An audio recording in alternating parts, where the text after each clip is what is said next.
আমাদের একজন আইনজীবীকে কোফায় জবে করে দিছে। রাষ্ট্রদ্রোহের মামলায় যখন বাংলাদেশ সনাতন জাগরণ মঞ্চের মুখপাত্র চিন্ময় কৃষ্ণদাস ব্রহ্মচারীকে গ্রেফতার করে বিচার প্রক্রিয়া চলমান, এরই মধ্যে আরেকটি আইন ও বিচার বহির্ভূত ঘটনার অবতারণা করল দেশজুড়ে তুমুল সমালোচিত সংগঠন ইসকনের সদস্যরা।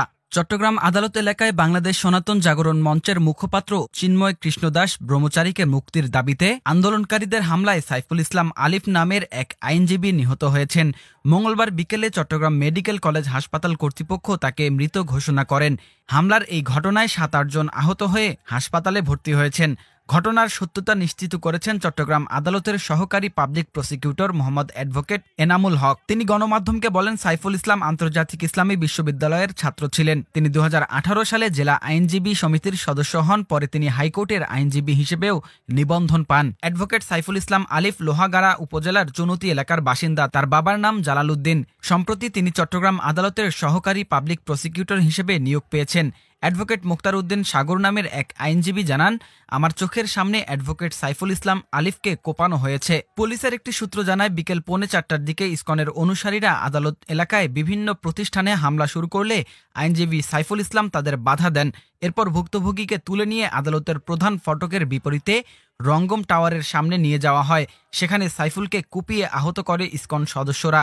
গুরুতর আহত অবস্থায় সাইফুলকে উদ্ধার করে চট্টগ্রাম মেডিকেল কলেজ হাসপাতালে ভর্তি করা হলে কর্তব্যরত চিকিৎসক তাকে মৃত ঘোষণা করেন। চট্টগ্রাম হাসপাতালের নতুন পরিচালক ব্রিগেডিয়ার জেনারেল মোহাম্মদ তসলিম উদ্দিন গণমাধ্যমকে বলেন, চট্টগ্রাম আদালতে সংঘর্ষের ঘটনায় ৭-৮ জনকে হাসপাতালে ভর্তি করা হয়েছে। তাদের মধ্যে একজনকে মৃত ঘোষণা করা হয়েছে।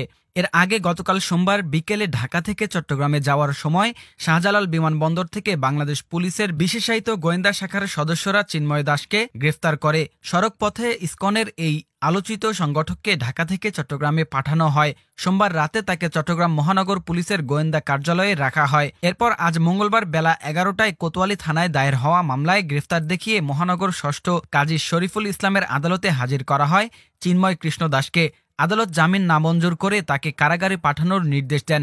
আদালতের আদেশ মোতাবেক চিন্ময় কৃষ্ণকে প্রিজন ভ্যানে তোলা হয়। অন্যদিকে চট্টগ্রাম আদালত এলাকায় সকাল থেকে জড়ো হতে থাকে চিন্ময় কৃষ্ণের অনুসারীরা। আদালত জামিন নামঞ্জুরের আদেশ দিলে চিন্ময় কৃষ্ণের অনুসারীরা বিক্ষোভ করে। এক পর্যায়ে তারা প্রিজন ভ্যান আটকে দেয়। পরে পুলিশ ও বিজিবি মিলে তাদের সরিয়ে দেওয়ার চেষ্টা করে। এ সময় পুলিশের সঙ্গে সংঘর্ষে জড়ায় বিক্ষোভকারীরা। দুপুরের দিকে বিক্ষোভকারীরা ছত্রভঙ্গ হয়ে আদালত এলাকায় মসজিদ, দোকানসহ বিভিন্ন প্রতিষ্ঠানে হামলা চালায়।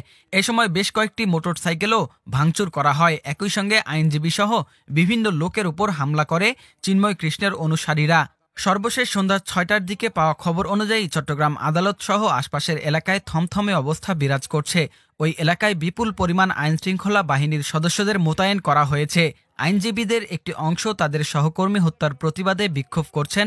অন্যদিকে চিন্ময় কৃষ্ণের অনুসারীরা মুখোমুখি অবস্থানে রয়েছে। কোতোয়ালি থানার ভারপ্রাপ্ত কর্মকর্তা ফজলুল কাদের বলেন, বিশৃঙ্খলাকারীদের আইনের আওতায় আনা হচ্ছে।